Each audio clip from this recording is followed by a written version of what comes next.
Live from clickorlando.com, News 6 Plus, and WKMG. We're getting results in your neighborhood now at 6:30 p.m. My heart is heavy for my community. My heart is heavy for Madison, and we have to come together as a community and figure out what happened here. Now at 6:30, a teenager opens fire inside of a private school in Wisconsin's capital city. We now know 2 people, a teacher and a student, were killed. Good evening. This is News 6 at 6:30. Thank you for joining us here live on News 6 Plus. I'm Ginger Gadsden. And I'm Justin Mormith. Tonight, investigators say the gunman, who was also a student at the school, is also dead, though detectives have not said how they died. A law enforcement official told the Associated Press that the shooter was a 17-year-old female student. Now, this happened just before 11 o'clock this morning at Abundant Life Christian School, a private K-12 school in Madison. 6 other students were hurt. The chief of police says 2 are in critical condition with life-threatening injuries. 4 others expected to recover. The chief says officers found the suspect dead at the scene and no officers fired shots. Many of you have asked me about the why of this. Why did this happen? What do we know? What was the motivation? I do not know. But I will tell you this, our detectives are working hard in the investigative process to find out as many answers as we can so that we can further prevent these things from happening, not only in this community, but in other communities around our country. And of course, this was the final week before Christmas break. Classes expected to continue as scheduled tomorrow. To get the latest updates on this story, make sure you have our News 6 app downloaded. Breaking news alerts also turned on. Our app is free in your app store. Just search WKMG. We're also awaiting a press conference coming up momentarily. Once that takes place, we will take you there live. In the meantime, a New Smyrna Beach school nurse accused of traveling to meet a minor is in jail tonight. 50-year-old Joshua Leggett faced a judge this afternoon. Police are now working to find out if he also had inappropriate interactions with any other students. News 6's Molly Reed is at the Volusia County Jail.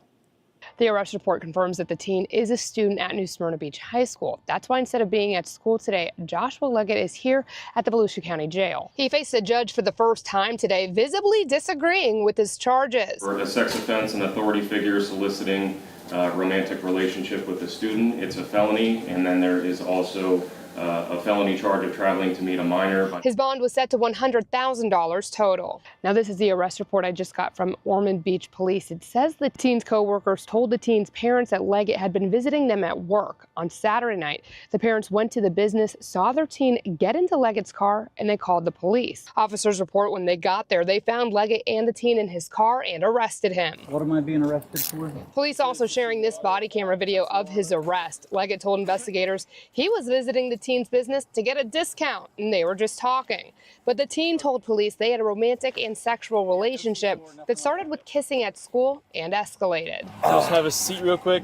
Since Leggett was working at New Smyrna Beach High School, New Smyrna Beach Police are also involved. I'm told that they are investigating to see if any crimes happened within New Smyrna, and they're also looking to see if any other students had similar interactions with him. The school district tells me he's on leave until the investigation is over. In Volusia County, I'm Molly Reed, getting results, News 6. A lot of questions tonight about strange sightings in the New York and New Jersey area that might be drones. Yeah, New York's governor says federal partners are deploying a state-of-the-art drone detection system to the area. There are different rules and regulations for using drones, and News 6's Laverne McGee tells us about the use of drones here in Central Florida. If you've ever drove by our studios here off of John Young Parkway, you may have seen our chopper Sky 6 landing right here on our helipad. But sometimes we use drone video. In fact, the video that you're looking at right now is being shot on our drone. I'm here with News 6's Eric Sandoval, who actually has a commercial drone license. Eric, we've been hearing about these drones in New York, New Jersey area. What's the situation here in Central Florida? Well, you know, to fly commercially, you do need a license. But, you know, a lot of people are probably going to be getting a drone just like this one. It's available at most of your electronics stores for Christmas. These fall under the Federal Aviation Administration. You know, the federal government basically lays out all the rules for commercial flying of these. As far as hobbyists go, there's really no hard and set rules. That said, Different cities do have rules. The city of Orlando, for example, will not allow you to fly your hobby drone over Lake Eola, especially during special events. You need to apply for a special permit for those. So you need to check with your cities and municipalities to see if there's any hard and set rules that you need to follow as a hobbyist. We also show you how local agencies use it, like when the Orlando Utilities Commission used drones to survey equipment. And officials can sometimes use it when they're trying to help people, like back in 2022, when the Orlando Eye malfunctioned. Drone footage captured fire rescue personnel assisting people who were stuck on the ride. But the federal government has no-fly zones all across the country. And here in Central Florida, we have no-fly zones specific to our area. Disney is restricted airspace. And if a space mission is planned at Cape Canaveral, they temporarily restrict more of the airspace around it. Air Control by Aloft is one of the many apps where restrictions in airspace can be found. You can see here the area in red around Cape Canaveral. And places like airports are restricted because you might accidentally interfere with planes taking off and landing. If you're flying as a hobby, here are some suggestions for staying safe. Avoid large crowds, avoid airports, avoid theme parks, keep drones in line of sight, and keep batteries charged. And whether or not a drone is being used for commercial or recreational purposes, you can't fly it higher than 400 feet. Just remember to use your common sense. Laverne McGee, Getting Results, News 6. Sometimes not so common.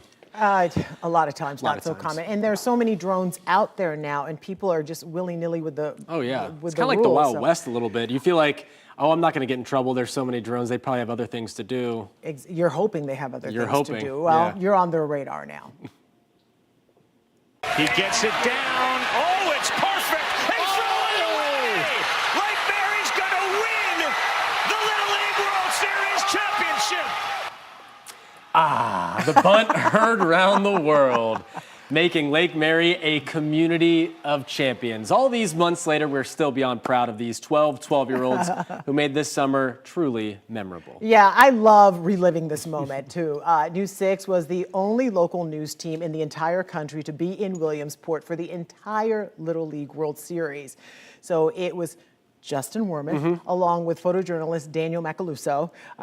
You guys kind of became a part of the team, and they even included you in a lot of their celebrations, and that's ongoing until this very day. You're right about that. The team's been honored across the state. They've been to sporting events. They've been to theme parks. And they also capped off their memorable year swimming with dolphins. I got to be there and also got to see what they've been up to these last few months, these local celebrities. Say bye, Luna! After making a splash in Williamsport, Pennsylvania, the best Little League team in the world was treated for a day at Discovery Cove. On a brisk December morning, the red carpet was rolled out for the champs and their families. Private cabanas, animal treks, swimming with dolphins, the works. But if you ask the boys, right, how much do you miss Williamsport? I mean, I miss it a lot. I want to go back like 24/7. I wish I could literally like live in Williamsport. It pales in comparison to the summer they'll never forget. You guys miss being there? Yeah, I mean, it's like way different than travel ball. Like you have those little like plastic stands or the little steel stands. Yeah, right. Compared to like the whole big arena and everyone behind you. Lathan, how's life? It's been going pretty good. Yeah? Yeah, I mean, not as amazing as the World Series. Hard to beat that. Yeah, obviously. How often do you wake up and maybe wishing you had another game in Williamsport? I mean, I was definitely watching some highlights yesterday.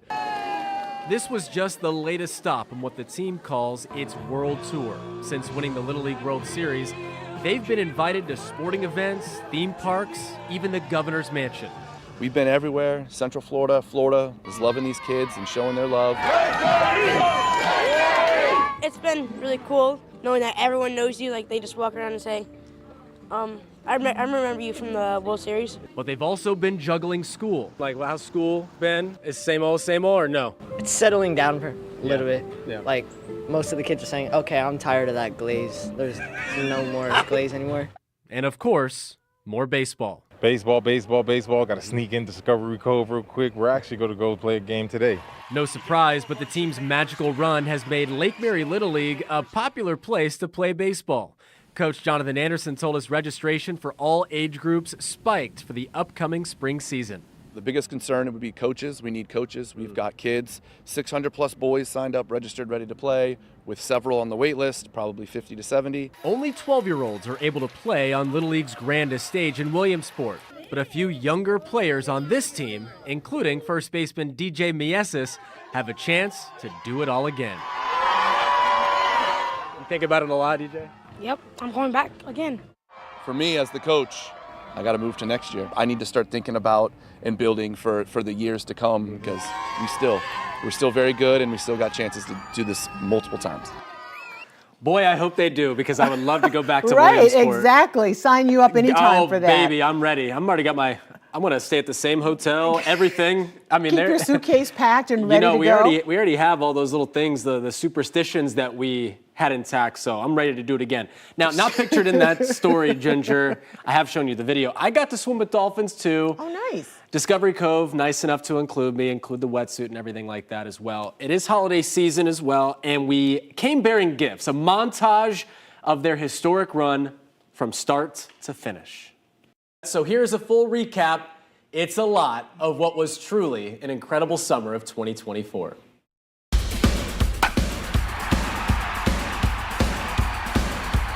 Coach, what is so special about this baseball team? Just these boys. They've come together, they've grown, and they're a unit, and they are ready to win this thing. We came one game short last year. We will not make that mistake again. We're going to come home champions. Well, I say Coach was right. Yeah, he spoke nailed that it. into He nailed it, existence. Now, get this, all right? This came out to be around 15 hours of content that we put together for these kids that producer Tom Vielkind and editor Mike Collin put together on a thumb drive. Each and every kid got one of those. Shout out to those two. They worked tirelessly, took months. But we really just wanted to make sure all these boys had a place to look back on, all they accomplished when they get older, something I know that they'll appreciate when that time comes. But 15 hours of content is a whole lot of content, and but it was well worth it. I mean, 2 weeks, if you count the going before, I mean, it was like a month of content. It started at the beginning of August when they went to the regionals and then followed them everywhere since. That's incredible. And I love that you and Daniel were there for the entire thing. I mean, from start to finish. And those guys, they do look at you like family, because you saw them even when I think they lost one? They lost one game. Yeah, and it was so heartbreaking for all of us, but you were there for that and you encouraged them. It was so amazing to see that. I would like to see the 15 hours. You know how we do Sounds of the Season? There's got to be a place on News 6 somewhere where we can see all 15 hours.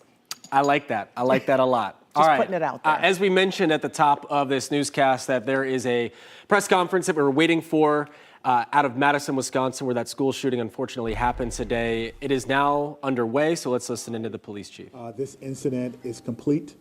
All student survivors have been reunified with their parents. We're still in the process of reunifying some of our staff, our teachers who selflessly stayed back to make sure our kids were okay. We're currently reunifying them with their loved ones as well. We do understand that this process of reunification may have taken a while, and parents really wanted to see their children, give their children a hug. Certainly I would as a father, but we are fortunate that that process is complete. As such, I want to thank the Dean Clinic. This clinic actually shut down their doors today in order to provide a space so that students who survived this incident could be reunified with their loved ones, and we thank them for doing this. At this time, we're still working on a motive, trying to determine why this happened. We know that there is some information that may be circulating about the shooter. I cannot, at this time, formally tell you the age or gender or name of the shooter. We do not want to compromise any part of the investigation, but it is important to note that later today at 8:30, I plan to give an additional update, and I believe at that time we may be able to give you the answers to some of those questions. Here's what we know again. We have 3 people who have lost their lives. 2 of those people were persons who were pronounced dead at the scene, and 1 while on the way to the hospital. Of the 6 injured and taken to local hospitals, 2 students remain in critical condition. Their injuries are life-threatening. A teacher and 3 other students were taken to area hospitals with non-life-threatening injuries. Two of those survivors have been released from the hospital. So that is an update. Officers were dispatched to Abundant Life Christian School at 10:57. I can confirm that the first officers arrived at 11 a.m.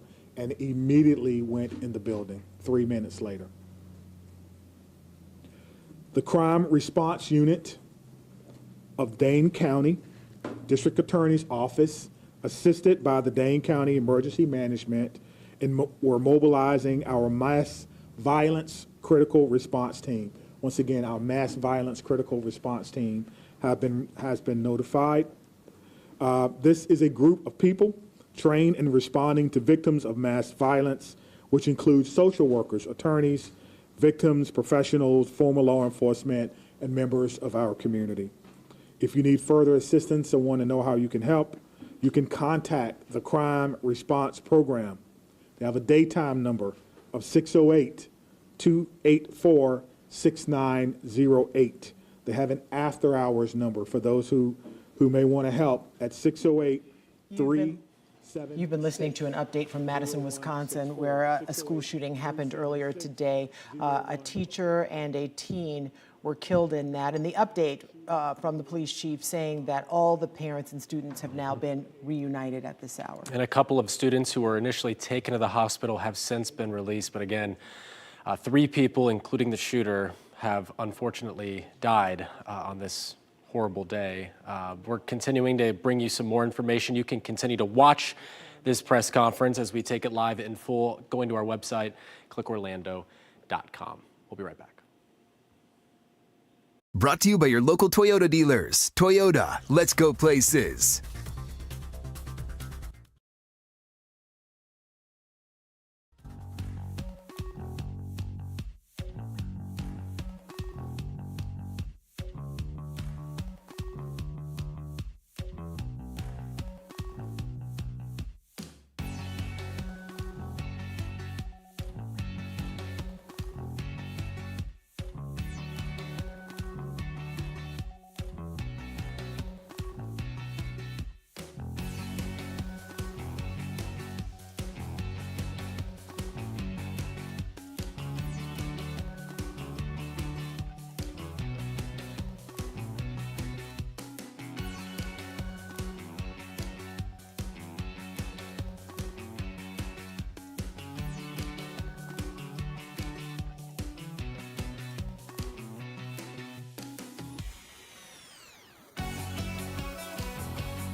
All right, live look now over Daytona Beach. The Vomatron out and working tonight. I did see that slingshot come. Oh, there it is again. There it is. Somebody's I enjoying thought their that was a drone. No drone Everything's a drone sightings. these days. Everything's a drone. Everything's a drone nowadays.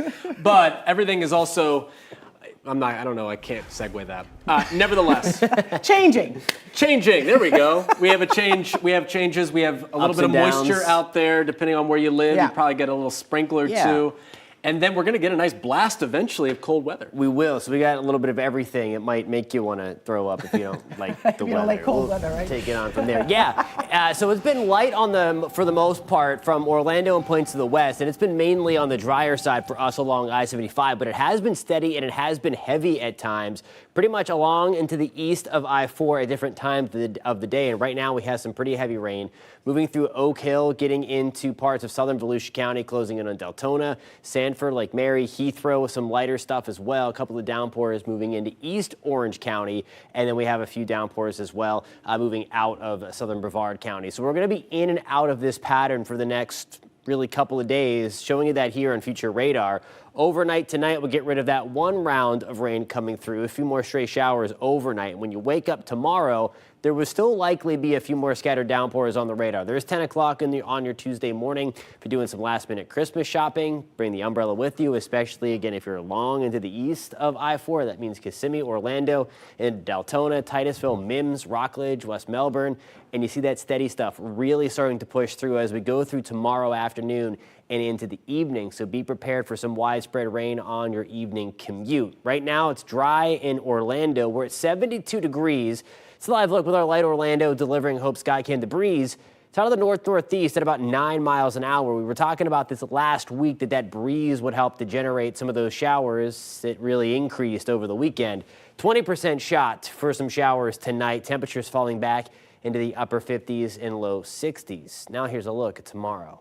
Your forecast is sponsored by Florida Lottery. Rain chances going up to 50%, and the highest opportunity going to be along into the east again of I-4 is what I just showed you. We're going to be on the drier side in Denellen. That's why we'll get back to the low to mid 80s. We're at 82 in Wildwood tomorrow, 83 in Lakeland. So the further west you are of the Atlantic coast, the better opportunity you're going to have to be on the drier side, just a little gray.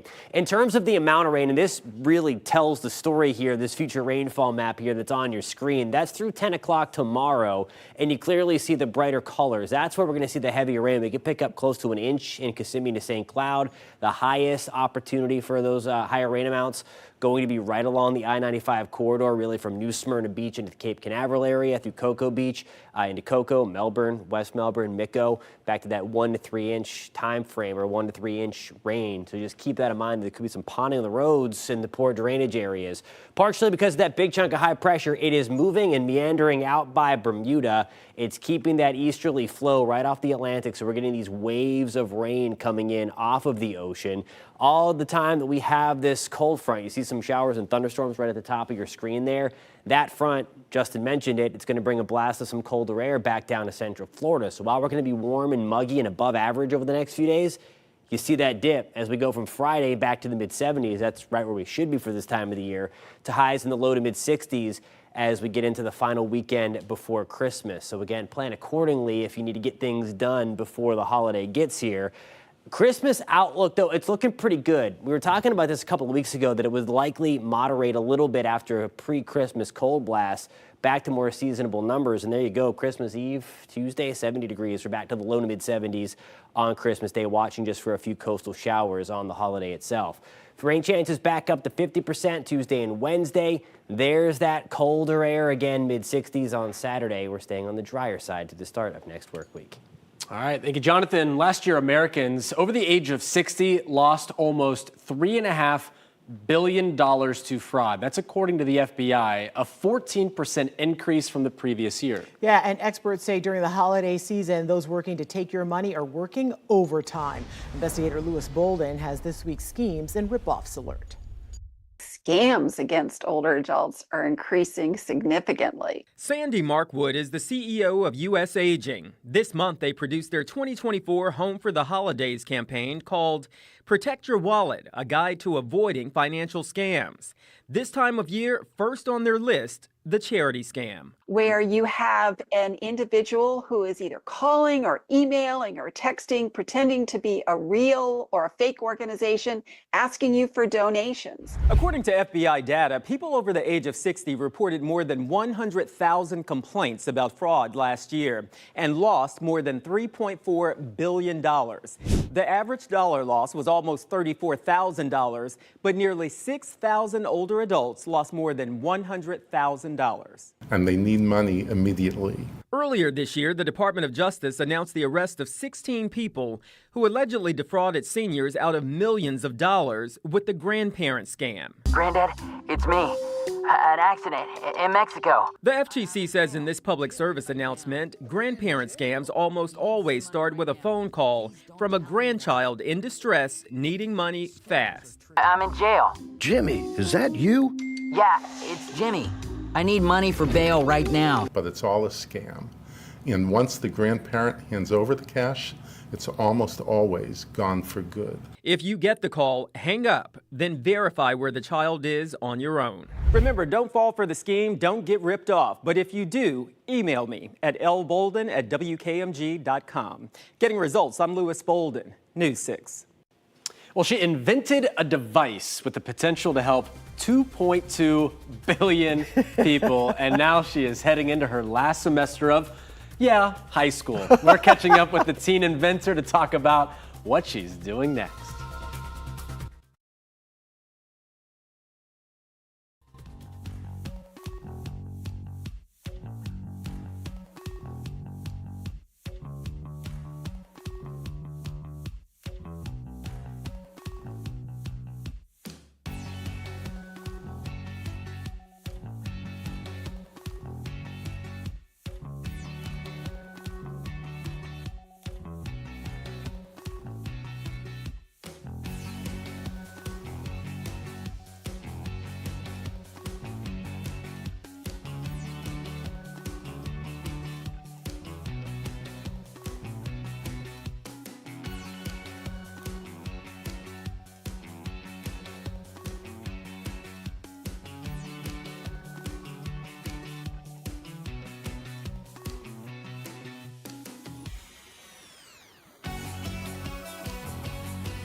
This is, okay, so these are the many iterations that has taken to get to what is probably not even the final one, I would imagine. So you basically, so tell us how this works. You put this around your head, right, if you're visually impaired, and then it's got little sensors and LiDAR all around it. If you look, you can see this, and it basically senses when something is close by. Explain it better than I can. Yes. So there are multiple different LiDAR sensors around the brim of the device. And what that's going to do is topographically map the user's environment. So it's understanding it through electronics, right? Mm-hmm. Those sensors are kind of replicating human vision. And then how is that information going to be relayed to someone who's visually impaired, right? You can't use lights. You can't use something that they can see. So I decided to use what's called haptic feedback. So are you guys familiar? It's like vibration. Vibration, right? exactly like what's on your phone. Yeah. So whenever you're texting someone and you feel those types of, that tactical feedback on your finger, that's a haptic vibration. So I have that haptic all around the brim of the device. So if someone's getting close to an obstacle, it'll start to vibrate in that region of their head.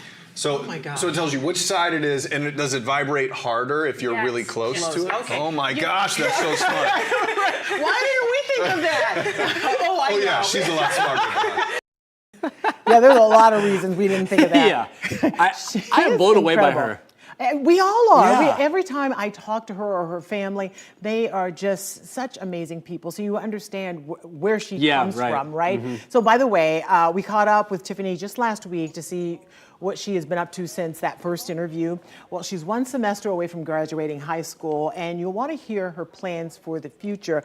Here's a hint. She's wearing a Harvard sweatshirt right there. She found out just Thursday night she got accepted into Harvard. Well, congratulations. And the video, you have to watch the video. It'll just make you feel all good about. God bless America. And you're so happy for her and her entire family. Wow. Worked so hard. She needs to do So a TED Talk and everything. Oh she my, needs she's the whole got thing. everything. So if you want to watch the full interview, and I highly encourage you to do so, get the News 6 Plus app for your smart TV, and that's where you can see all of our episodes for free. And of course, listen to Florida's Fourth Estate on your favorite podcast platform and on clickorlando.com. She makes me want to be a better person. Yes. She also makes me feel not so smart. Correct, that part too. Thank you for watching News 6 at 6:30. Stream News 6 online anytime on our News 6 Plus smart TV app. We break news on clickorlando.com. See ya.